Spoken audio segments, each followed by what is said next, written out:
Breaking news, matinding opensiba ng US military sa Syria. Mga kababayan, isang matinding airstrike ang isinagawa ng US military sa Syria laban sa isang mataas na opisyal ng teroristang grupong Al-Qaeda. Ayon kay dating US President Donald Trump, ito ay isang precision strike na matagumpay na tinarget ang isang pangunahing elemento ng terorismo sa gitnang silangan. Ano ang ibig sabihin nito sa seguridad ng mundo? At may posibilidad bang lumawak ang tensyon sa rehiyon? Tara, himayin natin ang buong detalye.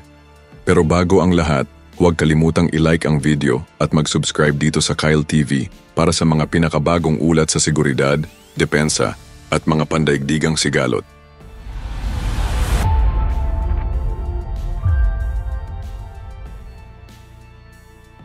Mga kababayan, ayon sa ulat mula sa US Central Command o CENTCOM, matagumpay nilang naisagawa ang isang high-precision airstrike laban sa isang high-value target sa Syria.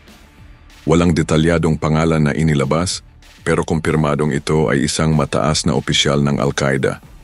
Isang grupong matagal nang sangkot sa mga teroristang aktibidad sa gitnang silangan at iba pang panig ng mundo. Sa isang pahayag, pinuri ni Donald Trump ang operasyon at ang liderato ni General Michael Kurilla, ang kasalukuyang CENTCOM commander. Ayon kay Trump, ang tagumpay ng operasyong ito ay patunay ng patuloy na kakayahan ng US military na supilin ang mga kalaban ng Amerika at ng kanilang mga kaalyado. Pero mga kababayan, may mas malalim pang tanong dito. Ano ang implikasyon ng opensibang ito? Ang epekto ng airstrike sa rehiyon. Alam nating hindi na bago ang mga airstrike ng Amerika sa Syria. Ilang taon nang may mga operasyon laban sa mga militanteng grupo sa rehiyon. Pero ang tanong, bakit ito mahalaga ngayon? Una, dahil ang Syria ay isang komplikadong larangan ng digmaan. Bukod sa Al-Qaeda, naroon din ang presensya ng ISIS, Iranian-backed militias, at mismong Syrian government forces na suportado ng Russia. Ang anumang hakbang ng US ay maaaring magbunga ng panibagong tensyon sa pagitan ng mga puwersang ito. Posibleng epekto number 1. Mas matinding ganti ng Al-Qaeda at iba pang teroristang grupo kung totoong isang mataas na opisyal ng Al-Qaeda ang napatay. Malaki ang posibilidad na maghiganti ang kanilang hanay.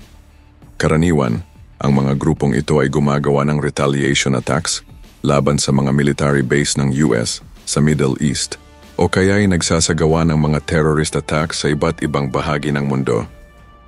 Posibleng epekto, Kerperdo, lalong pag-init ng relasyon ng US at Russia. Mga kababayan, alam naman nating nasa Syria rin ang puwersa ng Russia. Suportado ng Moscow ang gobyerno ni Bashar al-Assad at hindi ikinagagalak ng Kremlin ang anumang military intervention ng Amerika sa rehiyon. Kung palalalimin ng US ang mga opensiba nito sa Syria o kaya'y gumawa ng countermeasures laban sa Amerika. Posibleng epekto number 3. Paglala ng sitwasyon sa gitnang silangan sa kasalukuyan, hindi lang Syria ang may kaguluhan sa Middle East. Nariyan din ang giyera ng Israel laban sa Hamas, ang tensyon sa Iran, at ang patuloy na labanan sa Yemen. Ang isang airstrike tulad nito ay maaaring maging mitsa upang mas lumawak pa ang kaguluhan sa rehiyon na maaaring humantong sa isang mas malawak na labanan. Kabagong ulat, isang Chinese vessel ang namataan na nasa 60 nautical miles na lang mula sa ating baybayin. Isang napakalapit na distansya na hindi natin maaaring ipagsawalang bahala. Kaya naman, walang nagawa ang ating Coast Guard kundi harapin ang dambuhalang barko ng China. Ginamit ng ating BRP Cabra, isang maliit, ngunit matapang na patrol vessel ng Pilipinas, ang lahat ng paraan para hadlangan ang paglapit ng China Coast Guard Vessel 3103, isang barkong mas malaki pa sa karamihan ng ating mga patrol vessels. Sinagasaan, tinaboy at hinarangan ng BRP Cabra ang barko ng China, pilit itong pinalayas palabas ng ating teritoryo. Sa ngayon, bahagyang umatras ang barko ng China, at kasalukuyang nasa 80-90 nautical miles na ito mula sa ating baybayin. Pero huwag tayong pakampante, mga kababayan. Patuloy pa rin ang panghihimasok ng China sa ating teritoryo. Sa lawak ng West Philippine Sea, napakakaunti ng ating barko para bantayan ito ng 24/7. Ngayon, Maging ang Philippine Navy at Air Force ay tumutulong na rin sa pagbabantay dahil hindi na ito kaya ng Philippine Coast Guard ng mag-isa. At dahil dito, full force na ang pamunuan ng ating Coast Guard sa pagbili ng mga bagong barko. Ayon sa ulat, may paparating tayong 4 na bagong patrol vessels mula sa France at Japan na nagkakahalaga ng halos 50 bilyon. Bukod pa dyan, may 3 Cape-class patrol vessels ding darating mula sa Australia, mga barkong mas mabilis, mas matibay at mas epektibo sa pagpapatrolya ng ating karagatan. At mga kababayan, hindi lang dyan nagtatapos ang plano ng ating gobyerno. May proposal pa ang Philippine Coast Guard na bumili ng 2 Guardian-class vessels mula sa Australia, mga barkong may kakayahang dumaan sa mababaw na bahagi ng dagat. Ibig sabihin, pwede itong gamitin sa pagpapalakas ng BRP Sierra Madre sa Ayungin Shoal, isang estratehikong hakbang laban sa China. At ito pa, kamakailan lang, nag-alok mismo ang gobyerno ng France na handa nilang punduhan o pautangin ang Pilipinas para makabili pa ng mas maraming malalaking barko.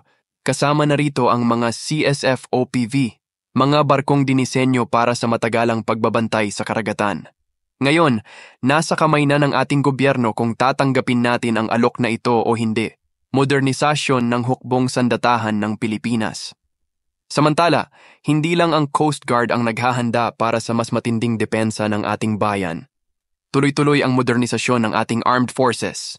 Ayon sa ulat, muling lumalapit ang mga Israeli defense companies sa ating gobyerno upang magbenta ng mga bagong kagamitang pandigma.